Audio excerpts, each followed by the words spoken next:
14 సంవత్సరాల రిలేషన్షిప్ కదా, ఎందుకు బ్రేకప్ అయింది?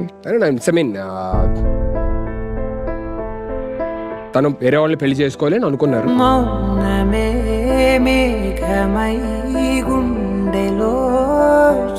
నేను ఇక్కడ మ్యాజిక్ షోలు, ఈవెంట్స్ ఇవన్నీ చేస్తున్నాను. ఐ ఆస్క్డ్ హర్, నాకు ఇలా తెలిసింది ఏంటి ఇదంట అని చెప్పానంటే she said I'm happy, don't disturb me now. అక్కడ నేను వెళ్ళి మ్యాజిక్ షో చేయాలి, అందరిని ఎంటర్టైన్ చేయాలి. 7:30 ఆ టైంకి గెస్ట్లు వస్తూ ఉంటారు కదా, నేను నెక్లెస్ రోడ్లో పరిగెడుతున్నా, అరుస్తున్నా, ఏంటేంటో చేస్తున్నా. ఇంకా అప్పుడు ఈవెంట్ వాళ్ళు కాల్ చేశారు అనమాట, ఏమంటే ఎక్కడున్నారు, గెస్ట్లు వచ్చేస్తున్నారు అందరూ అని చెప్పాను. I did a show, that was my best ever show. వా 250-300 people gave me standing ovation అనమాట.